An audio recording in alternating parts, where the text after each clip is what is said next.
So this is lecture number 4th of ionic equilibrium and in this part first we will do the questions जो हमने last class में theory पढ़ा था and then again we will read some theory and question based on this. ठीक है, तो आप पहले इस क्वेश्चन को देखिए. इसमें आपको H2SO4 का आपको कॉन्सेंट्रेशन दे रखा है इतना और आपसे पूछा pH बताइए.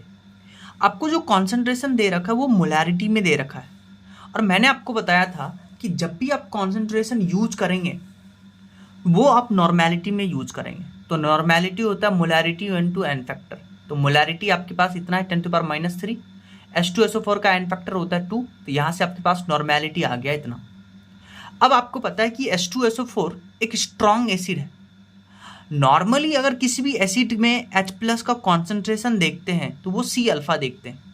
अब सिंस H2SO4 एक स्ट्रॉन्ग एसिड है और स्ट्रॉन्ग एसिड के लिए अल्फा 1 के बराबर होता है, तो जो H+ का कॉन्सेंट्रेशन होगा इस एसिड का वो उसके कॉन्सेंट्रेशन के बराबर होगा और ये कॉन्सेंट्रेशन नॉर्मेलिटी लेते हैं, यानी H+ का कॉन्सेंट्रेशन आ गया इतना. फिर H+ का निगेटिव लॉग लेंगे 3 - log 2, आपके पास pH आ जाएगा. अगेन एक और सिमिलर क्वेश्चन, इसमें आपको BaOH whole twice strong base है उसका आपको मोलैरिटी गिवन है और आपसे पूछा pH एट 90 डिग्री सेल्सियस. सबसे पहली बात तो आपको ये समझ में आना चाहिए कि 90 डिग्री सेल्सियस पे pH प्लस pOH आपको पता है वो 12 के बराबर आता है. तो अब देखिए आपके पास BaOH होल ट्वाइस का स्ट्रॉन्ग बेस गिवन है, इसमें आपको मोलैरिटी गिवन है. तो पहले आपको नॉर्मेलिटी कैलकुलेट करना पड़ेगा क्योंकि ये स्ट्रॉन्ग बेस है, इसके अंदर जो OH नेगेटिव आयन का कॉन्सेंट्रेशन होगा वो इसके गिवन कॉन्सेंट्रेशन के बराबर होगा क्योंकि अल्फा 1 होता है और कॉन्सेंट्रेशन हम नॉर्मेलिटी में लेंगे. तो मोलैरिटी गिवन है BaOH होल ट्वाइस का नॉर्मेलिटी एन फैक्टर होता है 2. तो यहाँ से आपके पास कॉन्सेंट्रेशन आ गया OH नेगेटिव आयन का. फिर इसका आप नेगेटिव लॉग लीजिएगा तो आपके पास POH आएगा और pH प्लस pOH 12 होता है 90 डिग्री सेल्सियस पे. तो POH आ गया, तो pH निकालने के लिए 12 माइनस POH कैलकुलेट करिएगा, आंसर आएगा. नेक्स्ट क्वेश्चन देखिए, इसमें आपको बोला है कि H2SO4 का 490 मिलीग्राम है, इसको हमने डिसॉल्व किया है 100 ml सॉल्यूशन में. तो आपसे पूछा है pH ऑफ द सॉल्यूशन. देखिए H2SO4 स्ट्रॉन्ग एसिड है तो इसका जो बेसिकली H+ का कॉन्सेंट्रेशन होगा वो उसके गिवन कॉन्सेंट्रेशन के बराबर होगा और कॉन्सेंट्रेशन हम नॉर्मेलिटी में लेंगे. तो पहले जो आपके पास डाटा गिवन है उससे आप मोलैरिटी निकालिए. मोलैरिटी होता है mole upon volume in litre. Mole होता है given mass divided by molecular weight. Given mass है 490 मिलीग्राम, आप इसको ग्राम में चेंज करिएगा. मॉलिक्यूलर वेट H2SO4 का होता है 98. वॉल्यूम लीटर में चाहिए पर दिया है ml में, तो 1000 से मल्टीप्लाई करेंगे तो आपके पास देखिए मोलैरिटी आ गया इतना. फिर आपको कॉन्सेंट्रेशन नॉर्मेलिटी में निकालना है, तो नॉर्मेलिटी होता है molarity into N factor. Molarity आ गया, एन फैक्टर H2SO4 का 2 आता है तो नॉर्मेलिटी आ गया. यही नॉर्मेलिटी H+ के कॉन्सेंट्रेशन के बराबर होगा. इसका नेगेटिव लॉग लेंगे, आपके पास pH आ जाएगा. ठीक है, तो H+ का कॉन्सेंट्रेशन C अल्फा के बराबर होता है पर स्ट्रॉन्ग एसिड स्ट्रॉन्ग बेस में अल्फा 1 होता है, तो H+ या OH नेगेटिव आयन का कॉन्सेंट्रेशन उसके गिवन कॉन्सेंट्रेशन के बराबर आएगा और ये कॉन्सेंट्रेशन हम नॉर्मेलिटी में लेंगे. नेक्स्ट क्वेश्चन देखिए, इसमें आपको बोला है कि आपके पास KOH एक्वस है और KOH एक्वस का आपके पास देखिए कॉन्सेंट्रेशन गिवन है, तो आपसे पूछा इसका pH बताइए. अब देखिए ये जो सॉल्यूशन है KOH के साथ पानी है. मैंने आपको बताया था कि अगर गिवन एसिड या बेस का कॉन्सेंट्रेशन 10⁻⁻7 से कम हो या उसके इक्वल हो, कम हो मतलब निगेटिव में ज्यादा होना चाहिए, -8 -7 -9, तो वो वेरी डाइल्यूट सॉल्यूशन का केस होता है. और जब वेरी डाइल्यूट सॉल्यूशन का केस होता है तो OH नेगेटिव आयन जो कॉन्सेंट्रेशन होगा टोटल वो इस बेस से भी आएगा और बेस से आएगा तो स्ट्रॉन्ग बेस है तो इसका नॉर्मेलिटी यूज करेंगे और वाटर से भी आएगा. तो total OH negative ion concentration base से भी आएगा, वाटर से भी आएगा और वाटर में OH नेगेटिव आयन कॉन्सेंट्रेशन और H+ आयन कॉन्सेंट्रेशन बराबर होता है 10⁻⁻7 के बराबर. और आपको स्ट्रॉन्ग बेस का गिवन है, मोलैरिटी गिवन है, KOH का एन फैक्टर 1 होता है तो नॉर्मेलिटी हो गया इतना. इन दोनों को ऐड करिएगा. इसको आप कैसे लिख सकते हैं, ऐसे लिख सकते हैं फिर यहाँ से 10⁻⁸ कॉमन लीजिएगा, 1 + 10 11 इंटू, तो ये आ गया OH नेगेटिव आयन का कॉन्सेंट्रेशन। इसका नेगेटिव लॉग लीजिएगा, आपके पास POH आएगा, और PH + POH 14 होता है, तो PH निकालने के लिए 14 - POH करिएगा, आंसर आएगा। नेक्स्ट क्वेश्चन देखिए, इसमें आपको HCl एक्वस का इनिशियल कॉन्सेंट्रेशन गिवन है 10⁻⁴ मोलर। इसको बोला है कि डाइल्यूट करते हैं 1000 टाइम्स। इनिशियल कॉन्सेंट्रेशन है 10⁻⁴ मोलर। जब आप इसको डाइल्यूट करिएगा, यानी वॉल्यूम बढ़ाते हैं, तो आपको पता है कॉन्सेंट्रेशन और वॉल्यूम में ये रिलेशन होता है, क्योंकि कॉन्सेंट्रेशन यानी कि मोलैरिटी होता है मोल अपॉन वॉल्यूम।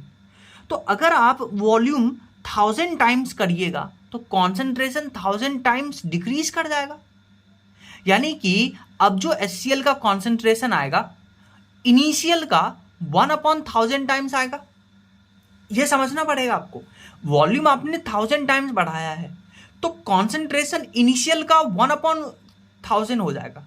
तो अब जो नया कॉन्सेंट्रेशन आया HCl का वो आया 10⁻⁷ मोलर HCl।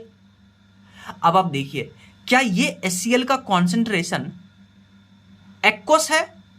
तो मैंने आपको बोला था कि अगर एक्वस है तो अगर गिवन एसिड या बेस का concentration less than equal to 10⁻⁷ है, जो कि वाटर का है, वाटर में H+ या OH आयन का कंसंट्रेशन, तब आप यहां पे कॉन्सेप्ट लगाते हैं वेरी डाइल्यूट सॉल्यूशन का, और ये इक्वल टू 10⁻⁷ है। पहले तो आपको यही आना चाहिए, तो यहां पे हम कॉन्सेप्ट लगाएंगे वेरी डाइल्यूट सॉल्यूशन का। तो जो टोटल H+ आयन का कॉन्सेंट्रेशन होगा वो एसिड से भी आएगा और वाटर से भी आएगा। एसिड से आ रहा है 10⁻⁷, दिया आपको मोलैरिटी है, पर HCl का एन फैक्टर 1 होता है, तो नॉर्मेलिटी उसी के बराबर आ गया। यहां से ये कॉमन लीजिएगा तो 1 + 1, तो यहां से PH, इसका नेगेटिव लॉग लेंगे तो आपके पास PH आ जाएगा। देखिए नेक्स्ट क्वेश्चन देखिए, इसमें बोला है कि HNO3 में से कितना मोल रिमूव करे उसके 1 लीटर एक्वस सॉल्यूशन से ताकि उसका pH 1 से 2 हो जाए। तो आपके पास देखिए HNO3 एक स्ट्रॉन्ग एसिड है, एन फैक्टर इसका 1 होता है, तो जो नॉर्मेलिटी होगा वही मोलैरिटी होगा। इनिशियल pH 1 था, pH 1 से 2 करना है ना, तो इनिशियल pH 1 था, तो अगर pH 1 है तो कॉन्सेंट्रेशन ऑफ H+ इसका एंटी लॉग लेंगे 10⁻⁻1 आएगा। 10⁻⁻1 का मतलब 0.1 मोलर पर लीटर, 0.1 मोल पर लीटर। फिर ले जाना है कहां पे, 2 पे, तो 2 pH करेंगे तो इस पे कॉन्सेंट्रेशन ऑफ H+ आएगा 10⁻⁻2 मोलर, यानी कि 0.01 मोल पर लीटर। तो यहां से यहां ले जाने में कितना मोल रिमूव किए आप, इसमें से माइनस इसमें करिएगा तो मोल रिमूव्ड आ गया 0.1 - 0.01, तो इतना मोल आप जब रिमूव करेंगे तो pH 1 से 2 चला जाएगा। अब देखिए नेक्स्ट कॉन्सेप्ट सीखिए। नेक्स्ट कॉन्सेप्ट क्या है कि अगर आप क्या करते हैं, 2 स्ट्रॉन्ग एसिड को मिक्स करते हैं या आप 2 स्ट्रॉन्ग बेस को मिक्स करते हैं, तो जो मिक्सर का pH है वो कैसे कैलकुलेट करेंगे। तो हम बेसिकली एग्जांपल ले रहे हैं स्ट्रॉन्ग एसिड स्ट्रॉन्ग बेस का। यही सेम फंडा हम यूज करेंगे स्ट्रॉन्ग बेस और स्ट्रॉन्ग बेस को मिलाने पर। तो आइए बात करते हैं। मान लीजिए आपके पास है H2SO4 और आपके पास है HCl, ठीक है। आपने इस दोनों को एक कंटेनर में मिक्स किया। H2SO4 का आपके पास नॉर्मेलिटी गिवन है N1 और इसका वॉल्यूम गिवन है V1, और HCl का नॉर्मेलिटी और वॉल्यूम गिवन है N2 V2। तो जब आप इसको इसमें मिक्स करेंगे तो जो सॉल्यूशन आएगा, सॉल्यूशन का टोटल वॉल्यूम आएगा V1 + V2, लेकिन सॉल्यूशन का आपको नॉर्मेलिटी पता होना चाहिए। तो सॉल्यूशन का नॉर्मेलिटी आपको पता है, नॉर्मेलिटी क्या होता है, number of gram equivalent divided by volume. Mixer का निकाल रहे हैं तो number of gram equivalent of mixer divided by volume of mixer. अच्छा, मिक्सर में किस किस का है, हाँ H2SO4 है, HCl है, तो H2SO4 का नॉर्मेलिटी, H2SO4 का नंबर ऑफ ग्राम इक्विवेलेंट कितना होगा, नॉर्मेलिटी इंटू वॉल्यूम, यानी कि H2SO4 का number of gram equivalent N1V1 plus HCl का number of gram equivalent N2V2, और भी अगर कोई ऐड करते हैं तो dash dash dash divided by total volume of the mixer, ठीक है, जो होगा V1 + V2। तो आप यहां से देखिए V को इधर मल्टीप्लाई करिए तो N इंटू V आ गया N1V1 + N2V2 dash dash dash N3V3। ये टोटल वॉल्यूम है, ये n क्या है? ये पूरे सॉल्यूशन का नॉर्मेलिटी है, नॉर्मेलिटी ऑफ मिक्सर। और यही आपको क्या देगा? टोटल H प्लस का आयन का कॉन्सेंट्रेशन। ठीक है, क्योंकि H प्लस आयन का कॉन्सेंट्रेशन क्या होता है? C alpha. दो स्ट्रॉन्ग एसिड है तो अल्फा 1 हो जाएगा, तो कॉन्सेंट्रेशन के बराबर ही है, कॉन्सेंट्रेशन नॉर्मेलिटी में लेते हैं। तो जो मिक्सर का नॉर्मेलिटी होगा वही आपको टोटल H प्लस आयन का कॉन्सेंट्रेशन देगा। इसका नेगेटिव लॉग लीजिएगा तो आपके पास pH आ जाएगा। अब आप देखिए, ये नंबर ऑफ ग्राम इक्विवेलेंट एक कॉन्सेप्ट आता है। आपको पता है नंबर ऑफ ग्राम इक्विवेलेंट के 3 फॉर्मूले होते हैं, normality into volume, weight upon equivalent weight and mole into valency factor. और इक्विवेलेंट वेट होता है molecular weight upon N factor. तो ये भी याद रखिएगा। सिमिलरली अगर आप दो स्ट्रॉन्ग बेस को मिलाते हैं तो अगेन स्ट्रॉन्ग बेस में आपको ये normality of the mixer calculate करिएगा। दोनों स्ट्रॉन्ग बेस का number of gram equivalent divided by volume of solution. फिर उसके बाद आपके पास यहां पे OH नेगेटिव आयन का टोटल कॉन्सेंट्रेशन आएगा और उसका नेगेटिव लॉग लीजिएगा तो POH आएगा। और pH प्लस POH 14 होता है तो फिर आप pH कैलकुलेट कर सकते हैं। नेक्स्ट कॉन्सेप्ट सुनिए। अभी हमने बात किया था कि दो स्ट्रॉन्ग एसिड या दो स्ट्रॉन्ग बेस मिलाने से pH कैसे कैलकुलेट करते हैं। क्या हो कि अगर आप एक स्ट्रॉन्ग एसिड और एक स्ट्रॉन्ग बेस को मिला रहे हैं इस बार, ठीक है, तो यहां अलग अलग कंडीशन बनता है। तो मान लीजिए आपके पास एक कंटेनर में आपने H2SO4 मिलाया, स्ट्रॉन्ग एसिड है, इसका आपको basically number of gram equivalent given है N1V1, और KOH आपने स्ट्रॉन्ग बेस मिलाया, इसका number of gram equivalent given है N2V2, और टोटल वॉल्यूम ऑफ सॉल्यूशन क्या हो जाएगा? V1 plus V2। तो अब आप देखिए, जो सॉल्यूशन का नॉर्मेलिटी आ जाएगा उसको क्या लिखेंगे? Number of gram equivalent of mixer, यानी N1V1 plus N2V2 divide by volume of mixer. अब डिपेंडिंग ऑन कि किसका इक्विवेलेंट ज्यादा है, किसका नंबर ऑफ ग्राम इक्विवेलेंट ज्यादा है, जो सॉल्यूशन का नेचर आएगा उसके अकॉर्डिंग बात करेंगे। अगर मान लीजिए एसिड का ग्राम इक्विवेलेंट यानी N1V1 ऑफ एसिड वो ज्यादा है N2V2 ऑफ बेस, तो जो सॉल्यूशन का नेचर आएगा वो एसिडिक आएगा। और अगर एसिडिक आएगा तो आप क्या करिएगा? Gram equivalent of strong acid में से gram equivalent of strong base को माइनस करिएगा, will be equal to number of gram equivalent of the mixture, और वॉल्यूम डालेंगे V1 प्लस V2, तो यहां से आपके पास आ जाएगा नॉर्मेलिटी ऑफ द मिक्सर। और अगर एसिडिक सॉल्यूशन है तो यही नॉर्मेलिटी H प्लस आयन का कॉन्सेंट्रेशन होगा, इसका नेगेटिव लॉग लेंगे, आपके पास pH आएगा।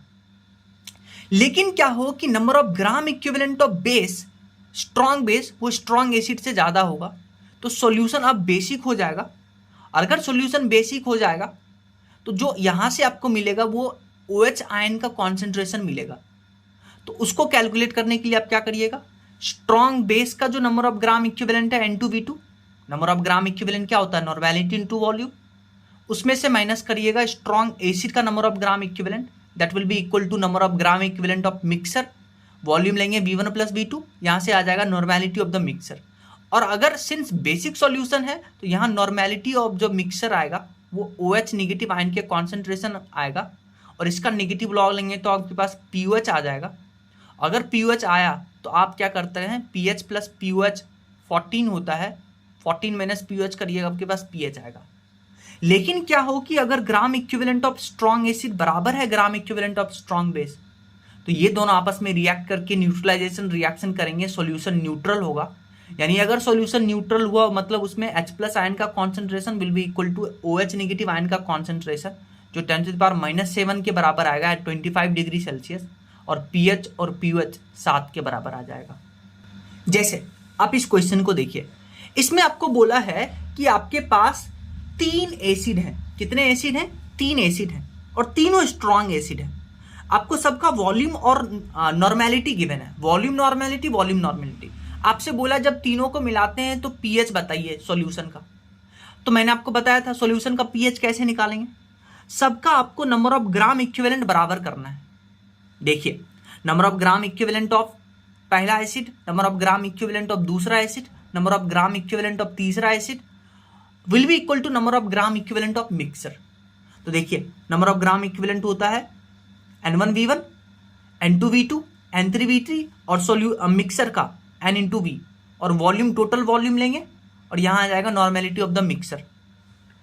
आपको नॉर्मेलिटी में ही गिवन है तो सबका डालिएगा 1/10, 1/25, 1/10 इंटू सबका वॉल्यूम मल्टीप्लाई करिएगा, टोटल वॉल्यूम ऐड करिएगा तो आपके पास नॉर्मेलिटी ऑफ मिक्सर आ गया। देखिए इतना, और यही जो नॉर्मेलिटी ऑफ मिक्सर है, अब सिंस सब एसिड मिक्स करते हैं तो यही H+ आयन का कॉन्सेंट्रेशन होगा, इसका नेगेटिव लॉग लेंगे, आपके पास आंसर आएगा।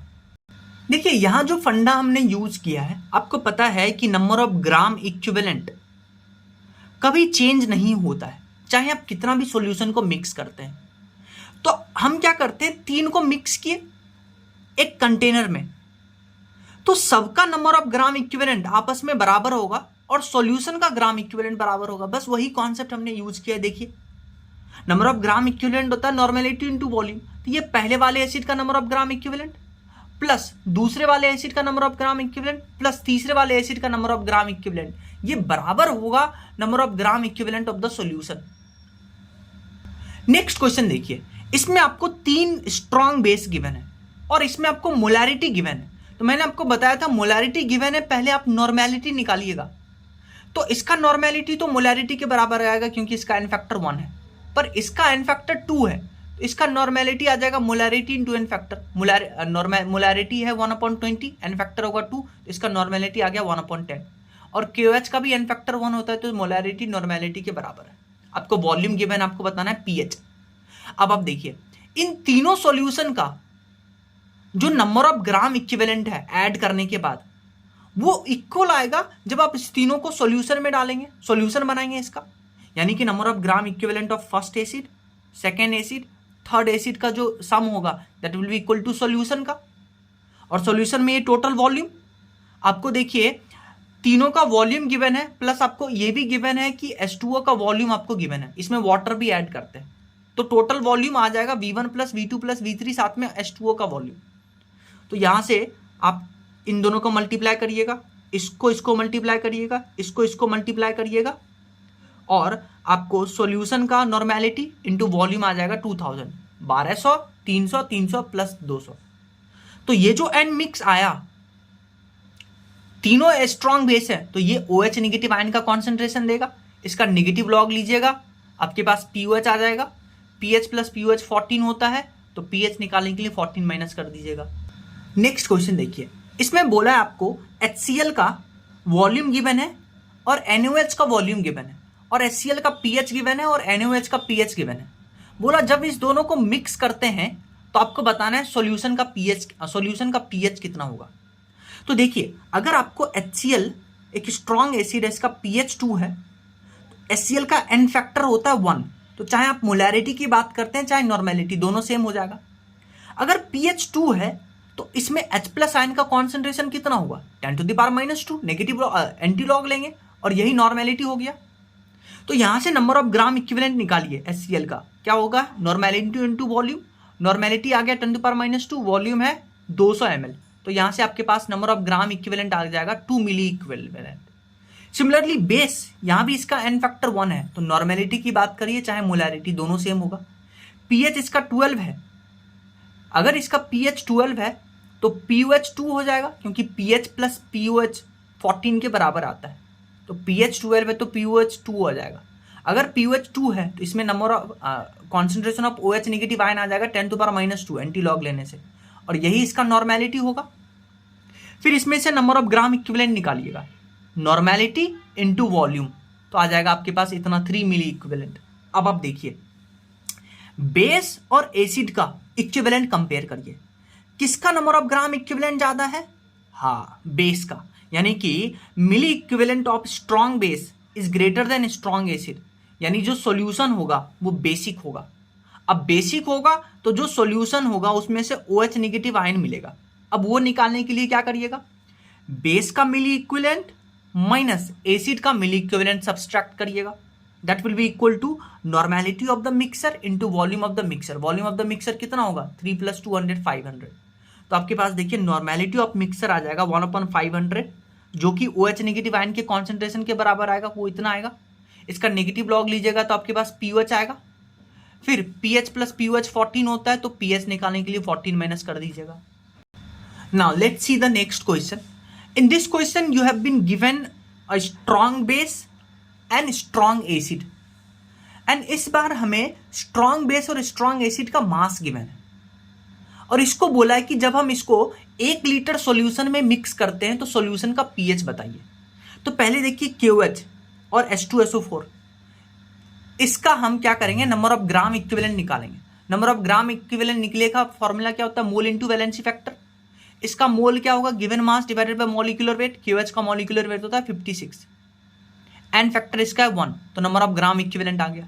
सिमिलरली इसका number of gram equivalent mole into valency factor, H2SO4 का वैलेंसी फैक्टर 2 होता है। मोल क्या होगा, given mass divided by molecular wait 98, तो आपके पास ये आ गया number of gram equivalent.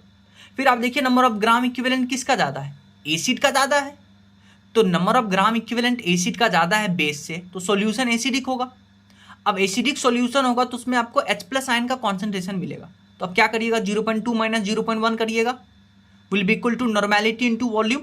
Volume of solution आपको 1 लीटर गिवन है, यहाँ नॉर्मेलिटी ऑफ द मिक्सर आ जाएगा इतना, और यही H+ आयन के कॉन्सेंट्रेशन के बराबर होगा। इसका नेगेटिव लॉग लीजिएगा, आपके पास पीएच आ जाएगा। अब हम डिस्कशन करेंगे सॉल्ट्स पे।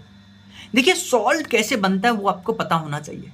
जब आप एक एसिड एक्वस सॉल्यूशन को बेस एक्वस सॉल्यूशन में डालते हैं तो आपको पता है न्यूट्रलाइजेशन रिएक्शन होगा, सॉल्ट प्लस वाटर बनेगा, और न्यूट्रलाइजेशन रिएक्शन इसमें हीट रिलीज होता है, यानी डेल्टा H निगेटिव होगा। जैसे फॉर एग्जांपल मान लीजिए HCl एक्वस लिए और NaOH एक्वस लिए, तो आपको पता है HCl एक्वस को हम ऐसे आयंस में तोड़ेंगे क्योंकि एक्वस में लिए हैं, NaOH को ऐसे तोड़ेंगे। अब आप देखिए यहां जो है HCl का कैटायन NaOH का, सॉरी HCl का एनाइन, निगेटिव को एनाइन बुलाते हैं, और NaOH का कैटायन, ये दोनों मिल करके क्या बनाएगा, सॉल्ट बनाएगा। यानी कि सॉल्ट क्या होते हैं, ऐसे कंपाउंड होते हैं जो बेसिकली कैटायन और एनाइन से बनता है, और कैटायन कहां से आता है, बेस से, और एनाइन कहां से आता है, एसिड से आता है। तो क्या बोलेंगे, salt are compound made up of cation which comes from base and anion which comes from an acid. ठीक है। अच्छा, सॉल्ट में देखिए आपको कैटायन और एनाइन दिख रहा होगा एक्वस सॉल्यूशन में। सिंस इसमें कैटायन और एनाइन है, इसीलिए एक्वस सॉल्यूशन में सॉल्ट जो होता है वो एक स्ट्रॉन्ग इलेक्ट्रोलाइट की तरह बिहेव करता है। तो salts are ionic compound, so they behave as strong electrolyte in aqueous solution.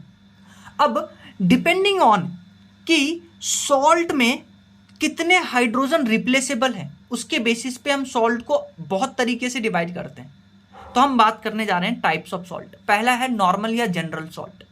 ऐसे सॉल्ट जिसमें H+ और OH नेगेटिव आयन नहीं रिप्लेसेबल है उसको बुलाते हैं नॉर्मल या जनरल सॉल्ट। एग्जाम्पल याद रखिएगा, NaCl, K2SO4, NH4NO3, Na3PO4, NaH2PO2, Na2HPO3।